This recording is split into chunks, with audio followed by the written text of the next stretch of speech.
일반적으로 제일 기본적인 치료는 스케일링이 되겠습니다. 보통 일반적으로 치아랑 치아 사이 쪽에 이제 보이는 치석들을 제거하는 것이 스케일링인데요. 양치질로는 제거가 안 되기 때문에 보통 치과에서 이제 진행하는 것은 이제 초음파 기구를 이용을 해서 치석을 떨어뜨리는 치료를 하게 되는데, 그것이 스케일링이고, 그걸로도 이제 부족한 경우에는 수기구를 이용을 해서 이제 직접 이제 제거를 하는 경우도 있습니다. 보통 많이들 이제 오해를 하시는 게, 초음파 진동이 이제 가기 때문에 이제 물도 많이 나오고 치아에 좀 이제 자극이 많이 가게 돼 있으세요. 근데 미세하게 진동으로 이제 치석을 떨어뜨리는 건데, 스케일링을 하시다 보면 그 진동이 자극이 많이 되기 때문에 치아를 꼭 이렇게 삭제하는 느낌이 드시거든요. 그래서 그것 때문에 이제 많이 오해를 하게 되는데, 실제로 이제 초음파 기구가 치아에 닿더라도 치아가 삭제되거나 하는 경우는 거의 없으세요. 이 기구가 일반적으로 스케일링 할 때 쓰는 스케일러입니다. 날카롭게 생겨 있지만 이게 직접적으로 치아를 손상을 주는 건 아니고, 미세하게 진동이 일어나면서 이제 치석들을 떨어뜨리게 되는데요. 제가 한번 작동을 해 보겠습니다. 이렇게 하면 이제 진동이 일어나면서 이 사이로 이제 물이 같이 나오게 되거든요. 이 소리가 이렇게 들리는데, 이게 이제 진동이 일어나는 소리입니다.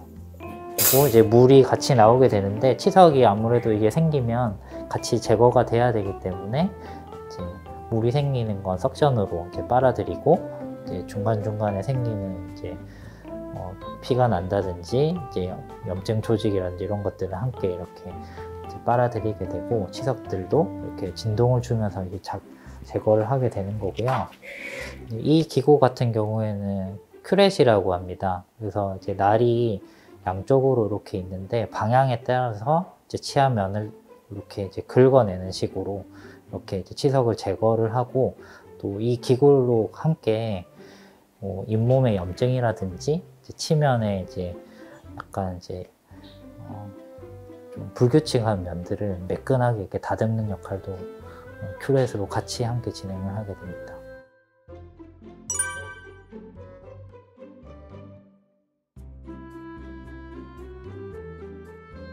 일반적으로 스케일링으로 이제 해결이 안 되는 잇몸 아래쪽에 생긴 치석들이나 염증 같은 경우에는 그냥 치료를 하시게 되시면 이제 통증이 심하시기 때문에 부위를 네 군데로 나눠서 이제 마취를 해서 잇몸 치료를 진행을 하게 됩니다. 마취를 해서 조금 더 안쪽까지 스케일링을 한다고 생각하시면 편하실 것 같은데요. 보통은 일반적으로 잇몸 치료 같은 경우에는 수기구를 좀 더 사용을 한다고 보시면 되십니다. 그래서 치석도 제거를 하고 잇몸면이랑 그 잇몸 주위를 깨끗하게 이제 활택, 이제 매끈하게 해주는 치료까지 이제 마무리하게 되면 잇몸 치료가 끝나게 됩니다. 보통 일반적으로 스케일링을 하시고 나시면 제일 큰 부작용이 이가 이제 시린 증상이 생기실 수 있거든요.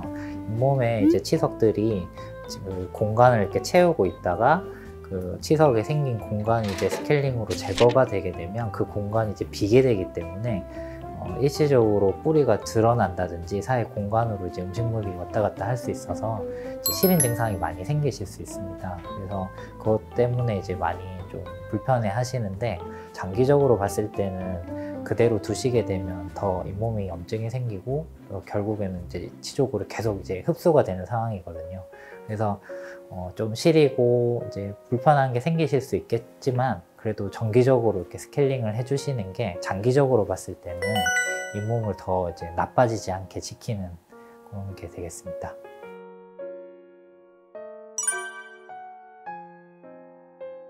아무래도 치석이 차 있던 공간이 비게 되니까 이제 시린 증상이 제일 이제 심한 부작용이신데, 찬한 음식이라든지 자극적인 음식은 당분간은 좀 피하시는 게 좋고요.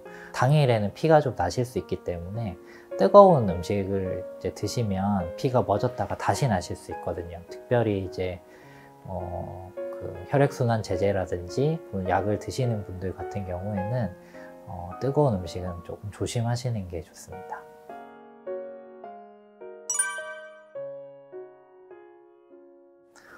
제일 중요한 건 스스로가 양치질 잘 하시는 게 제일 중요하겠습니다. 보통 집안을 청소하는 거랑 비슷하게 생각을 하시면 되세요. 빗질이나 뭐 걸레질을 아무리 세게 한다고 해서 이게 집안이 깨끗해지는 건 아니잖아요.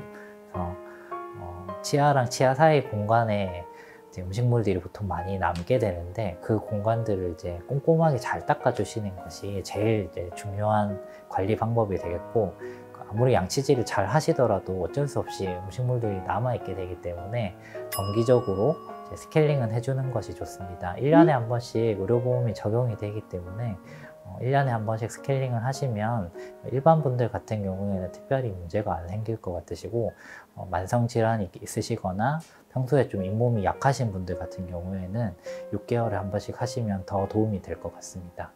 그리고 양치질 하는 것 같은 경우에도 자기 전에 양치하시는 것이 중요한데요. 주무실 때는 보통 침이 덜 나오기 때문에 입안에 음식물이 조금이라도 남아있으면 그것들이 훨씬 평상시보다는 염증이 빨리 진행이 되십니다. 충치도 마찬가지고요.